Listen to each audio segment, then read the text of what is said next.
right, it's Monday, June the 26th, and you guys know how much I like to walk around the lake. I mean, I just love to walk around the lake. I'll put usually a Bluetooth headset in my ear, and I'll listen to an Audible book, and I'll just walk for 10 miles, and it's so therapeutic. But yesterday I did it with ankle weights, and I want to show you guys something. I don't know if you guys can see this, but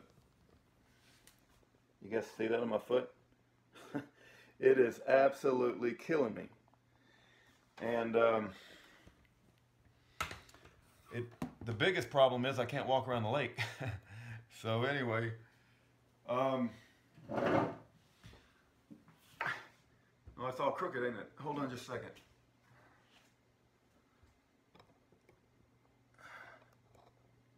Hopefully that'll work. Not so crooked. All right. Anyway, you know, before, it's been a really, really busy day, but I just finished reading this book, and I've got to make a commitment that every time I finish reading a book, I've got to do a book report. Otherwise, I just will never get around to it. And so I did finish reading the book, and this one does not have Audible. And so that means that I've got to, you know, sit down at night and read it, because I like to do multiple things at the same time. You know, it's preferable that you got a book where you can listen to it while you're walking or exercising, and you feel like you're getting multiple things done at the same time, you know. But this one, because it didn't have Audible, I actually had to, you know, but I try to do a little bit every night, right, before I go to bed. So this book, I would say, goes along with this book, which I did a book report on previously, right? This is J. Patrick Shannon, the Montana Freeman. And then now that I finished this one, which is One Freeman's War in the Second American Revolution by Mark Emery. You guys see that? This is the one I'm going to do a book report on, but I'm going to read this one next. It's like volume 2. It's How I Beat Satan and the IRS by Mark Emery, right? And then I would say also that goes along with this is there's a interview that Mark Emery just did with Dan Peterson. Dan Peterson is another Montana Freeman that's on the outside, and Dan Peterson knows Russell. Mark Emery knows Russell. We don't know where Dana is. Dana is Russell's wife. I've been banned from speaking to Russell ever again. I don't know why. I didn't break any rules whatsoever. The warden is just an absolute reprobate. I'm very mad at the warden, to be honest with you. But so not only these 3 books, but you got to go listen to that interview that Mark Emery did with Dan Peterson. It's a very well done interview, and I've listened to probably 40%, 50% of it. I've got to listen to the rest of it as I get time. And then what else? Oh, the website, onefreemanswar.com, and it's M-A-N, not M-E-N, onefreemanswar.com. And go check out his Mark Emery's website, and he's got seminars and webinars and everything else. But this is going to be like my state of mind after reading this book, okay? It's just going to be me sharing with you the thoughts that come to mind after reading this book, because I didn't know what I was getting into. And you guys know the sovereign citizen movement. I got friends that might consider themselves sovereign citizens, or other people would consider them sovereign citizens. Brady, I don't know if he considers himself a sovereign citizen, but Brady, you know, knows a lot about the law. He has a specialty. He's the one who created the website, Kent Hovind is Innocent, and I went through, you know, all of that with you guys. But Brady is very knowledgeable about sovereign matters. Alfred Adask is another one. But, you know, I was in a discussion with Jan Dyer. Jan Dyer is the mother of Marine Sergeant that is spending 30 years in prison for a crime he did not commit. They said that he raped his daughter, but there's no evidence of that whatsoever. And he was railroaded because he was a Christian patriot. There is no evidence. I hope you understood what I said. There is no evidence that he did that. There's no DNA. There's no circumstantial evidence. The only thing Charles Dyer was convicted on is the say-so of the child that was 8 years old, and she was coached by a viciously vindictive wife that was upset that Charles was in a new relationship. And there's all kinds of circumstantial evidence to suggest that Valerie Dyer lied and coached the girl with pornographic images on a computer that ended up with Charles Dyer in prison for 30 years. Matter of fact, we're doing a radio show tomorrow with Pastor Manning, and I'm praying, you guys pray with me, that Jan Dyer can get through, because we're having problems dialing into that radio station. Okay, let's go back to the book. Oh, the reason I brought up Jan Dyer. So she gets a lot of advice on how to help Charles. And the same thing happened with Ken Hovind. There's a lot of silver bullet people that are into this sovereign citizen stuff, and they always think they got the answer. Now, no two sovereign citizens think they got the same answer. It's like taking your, if you was to take your taxes to 15 different CPAs, they'd give you 15 different answers. And nobody ever gives you the same answer. It's the same thing with sovereign citizens. They all got their own little specialty way of doing things. I don't think they have the same story. At least that's my understanding. What Jan has come to learn after, I think Charles has been in prison 7 years now, and I think it's 7. Jan said, well, you can just sovereign from jail. I thought I was just busted out laughing when she said that when I was talking to her on the phone. She wasn't talking to me, but she was talking to these people that give her sovereign advice. She said, it simply doesn't work. It's like it might be right. I'm not arguing whether it's right or wrong. Don't get me wrong. I got friends that are sovereign, so I'm not slamming sovereign people. Ed Brown is a sovereign, and I love Ed Brown. I love Elaine Brown. Ed Brown signs all his letters, Sovereign Ed Brown, right? I don't know any bigger sovereign than Ed Brown. I mean, I think he's like, Mr. Sovereign of America. And I love him. I'm not saying that he's right or wrong. What I am saying is that we have a history here. And, the analogy I would give is you're looking at the intersection and whether you want to go through the intersection. And what will determine whether you go through the intersection? You say, well, that you should go through the intersection if the light is green. So you study the light and you take pictures of it. And you take pictures of it all around and you realize the light is green. You've asked your friends, everybody agrees the light is green. You start to go through the intersection. The other side, which is a tyrannical, satanic government, takes an 18-wheeler and T-bones you just as you get in the middle of the intersection, and they run all over you. Now, you say, well, I was right. The light was green. Yeah, you're right. Jan Dyer said, yeah, you can sovereign from jail. Leroy Schweitzer? I never met the man. Hold on.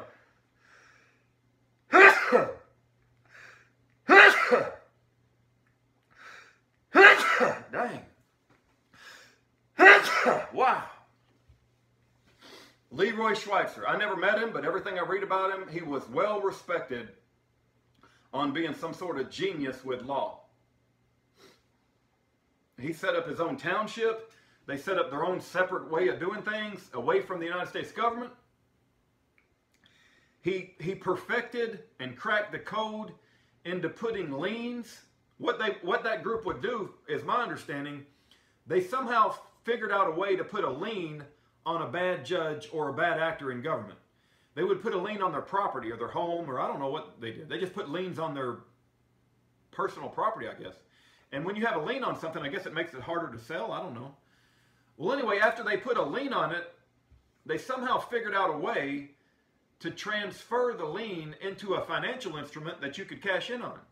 And they used these financial instruments to actually buy Mercedes and cars and stuff. And, I don't know all the details, but they do. And I guess they did it. And the government said that they're writing bad checks. But from their perspective, they said everything they did was in the law. Well, I don't know enough about it to make a decision. But even if you did write a bad check, that's not reason enough to put Russell Landers in prison for 44 years. It's not reason enough to kill his son and his wife disappear. So I can't tell you if the Montana Freeman, because I don't know enough about all that lien and converting stuff to financial. They use a lot of fancy legal language. This book, I want to read some more stuff, okay?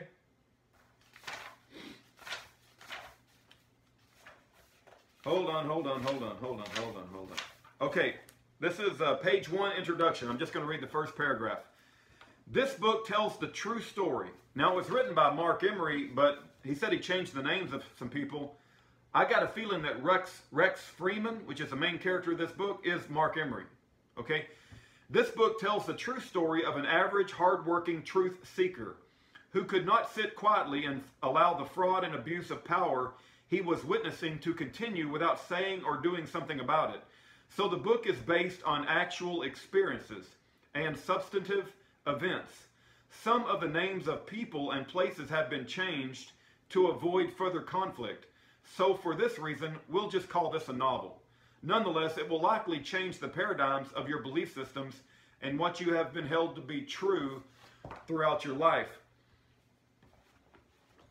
This is like a novel that's like a sovereign fairy tale almost. It's like if everything went well, you know, but in reality, and this is reality from Mark Emery's perspective, right? And Mark Emery's not in jail. He's running that website. But let's think about some other people that stood up to the United States government. Where did Leroy Schweitzer end up? Leroy Schweitzer, I think, was killed in ADX Colorado Supermax. He was tortured to death. Probably. I believe that. But he definitely died in prison. And prison itself is enough torture to me.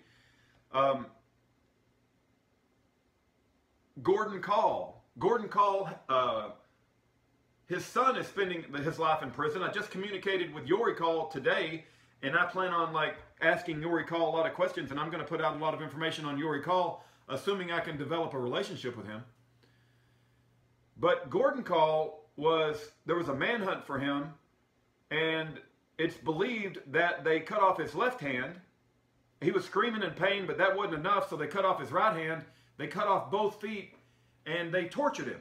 They were cutting off all his limbs when they finally got a hold of him after a horrific shootout where many federal agents had been given the go-ahead to kill him, and they laid down a tremendous amount of firepower. And I guess they went inside the bunker. I don't know if it's a bunker or some sort of farm place. But when they failed to kill him, after laying down all this firepower, I guess, you know, thousands of bullets, and I don't know, you have to understand the story. I guess he killed the sheriff when he came into place. I need to educate myself more about Gordon Call. But after they finally got him, they cut off all his hands and legs and burned the body. It's a horrific horror story, is what it is. That is covered in that interview where Mark Emery interviews Dan Peterson, right? And you need to listen to that. That's a good interview. Mark Emery is a good guy. The guy who wrote this book, I have a lot of admiration for him. But he's on the same path as Gordon Call, and we know what happened to Gordon Call. He's on the same path as Leroy Schweitzer. He's on the same path as Russell Landers. And, you know, Schaefer Cox is in prison, and he was doing that common law stuff there for a while, holding his own trial and stuff like that. We know that Ed and Elaine Brown are in prison. They tried to torture Ed Brown. Lonnie and Karen Vernon are in prison. So you say, well, all those people are in prison. What's your point? The point is that anybody who decides to be a sovereign citizen better be prepared to die. I'm already prepared to die, and I don't necessarily consider myself a sovereign citizen. I consider myself a free man. I don't know how. You know, like the downside for when I consider whether I want to be like Rex Freeman or Mark Emery or, you know, like this book says, it's like it takes too much effort to like study all this law. And you say, well, you're a lazy son of a gun. It's like, no, I'm not lazy. I don't consider myself a lazy man. I got a lot of work. From the time I wake up to the time I go to bed, I'm trying my best to put out videos and do things for our prison ministry. But if I'm going to go like cut off all that effort and go dedicate myself to studying law, you know, it's like I'm not going to be able to live my life the way I want to. I got to become a special. I don't want to be a lawyer. I consider lawyers like the spawn of Satan. I've never, you know, other than maybe Jeffrey Winehouse's lawyer, I've never met a good lawyer. Even, who's that lady? Orly Tates, who I thought was a good one.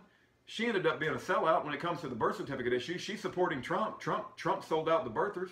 She was the queen of the birthers.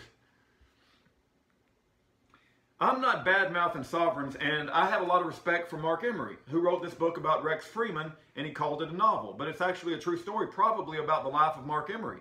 As you go through this book, you're going to learn a lot of resources, and it's going to talk about, I believe it brought up Jack McLam. It talks about, you know, his experiences throughout life and how he came to the belief system that these sovereigns are right. But you can tell that he became very educated and experienced about law and sovereign law, and comparing it with biblical law and comparing it with federal law.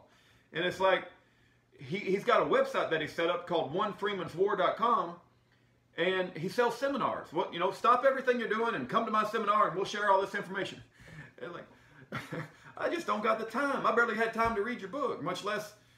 And also, I've never been inclined or interested in studying in detail all this legal junk. I mean, I just live my life as a free man. I want to be like the birds and the bunnies and the frogs and the horses and the Mustangs and the bears, and I don't want to go like, dig into 18 United States Code Section 52 Code 3B. Let's get down and dirty with the specific definition of what is meant by the crime of violence. Let's determine in a legal way what the crime, let's study the DeMaya Supreme Court. It's just not my thing, man. I don't really care. I want to go walking around the lake. I'd like to walk through the woods. But if you're into that sort of thing, Brady seems to be into it. Ed Brown seems to be into it. Market. I just want to be free, and I don't want to have to like put all that crap in my head. I'm trying to study my Bible. I'm trying to bury the Word of God in my head. I don't got time to, all this other stuff with 18 United States Code, whatever. Also, look, this was a very well-written book. I enjoyed reading it. It was like reading a novel, and you rooted for the hero because you don't like the government. You know the government's evil, and the government was going after him. The government targeted him. They tried to send him to prison for many, many years, and he did win to some extent, although at the end, in order to avoid significant jail time, he takes a plea deal. And he takes a plea deal for, I think, making a bad check. I'd have to go back and refresh my memory, but I think he took a bad check. So he admitted to making a bad check, so then he got out of prison, and the only critique I would have is, as he's going through this story, he made prison sound like it's a cakewalk. And I guess for him it was. He said he didn't have to worry about washing his clothes. He said the food was good. And he made it sound like, prison's no big deal. But that's not the impression I get. When I talk to Schaefer Cox, man, I get a 4-point shackling in a secret CMU prison. Let's talk to Hakeem Abdul Shahid. And let's talk about the torture he went in a CMU prison. And so when he represents prison in this book, it was like, well, that was a great time in my life. I learned a lot. I got to study the Bible. They washed my clothes. I got good food. I exercise well. And I'm like, no. That's not the way I think about prison. I think about prison as guards yelling at you and abusing you, strip searching you, bend over. Guards, if there's a movie, it's called Turned, I believe, T-U-R-N-E-D. It talks about sexual abuse in prison and how they turn straight men into homos, and that there's even sexual abuse by the guards. And there was an example of it in that movie. I don't know if that's the exact name, but I think it's called Turned. Okay, not only that, but you also have, they limit your communication. They won't let you see your family. Schaefer didn't see his family, his 2 kids, for 6 years until people came together and gave money for him to do so. So I think the representation that prison is not all that bad was kind of a romantic. It might have been true for Mark Emery. He's the one who wrote the book, and who am I to argue with the guy who went through it? It's his life. But I'm just saying, I don't think a prison has some sort of place that I can go and get 3 hots in a cot. That's not, no. Prison is absolute hell, and I ain't going. And so the representation of prison, I think, was not necessarily accurate for everyone. Might have been true for Mark. I wanted to read something too. In the conclusion of his book, he says these are the things that we should do. And he is a Christian, right? As a matter of fact, if he says at the very end of his book, on the very last page, he says, all glory and honor to my Lord Jesus Christ for making my life, this book, and the thought of redemption possible. So he is a brother in the Lord, right? I recognize that, right?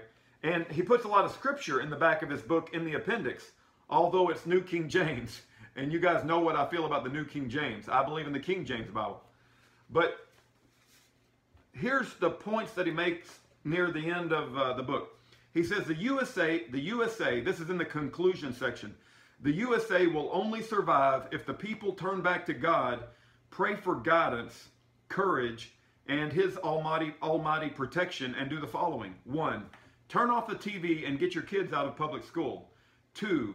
Don't waste your time or money on party politics. The federal government is not your friend.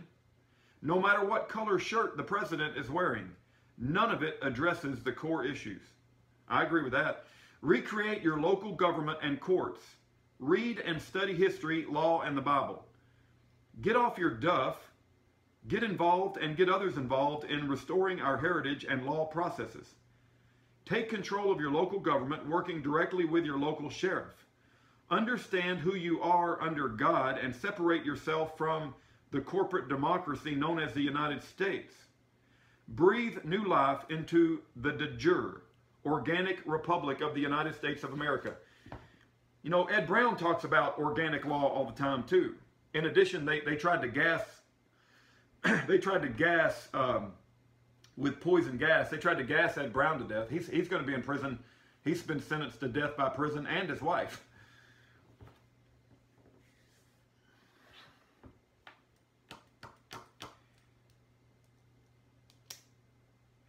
I've also heard him say that if there was enough people in a county or in a community, they could set up a township, and you know, there would be a chance at restoring a Republican form of government separate from this United States.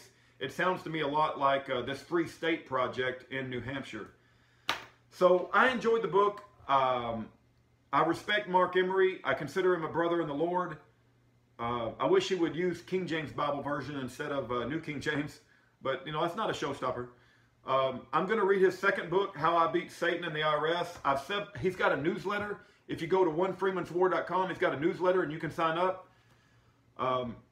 He makes it, you know, he has done pretty well for himself as far as avoiding being tortured and burned to death, and he hasn't had any hands or legs cut off like Gordon Call. But his experience isn't the same as other people who have gone down the road he's gone down. It's possible that we may see Mark Emery being targeted even more as he gets more and more popular, right? And he has a lot of talent. It takes a lot of talent to write this book. It takes a lot of talent to write this book. It takes a lot of talent to set up the website he set up, and plus he's got a newsletter. And if you listen to him conduct the interview with Dan Peterson, he does a very good job at conducting the interview. He does his homework, and he's on top of his game.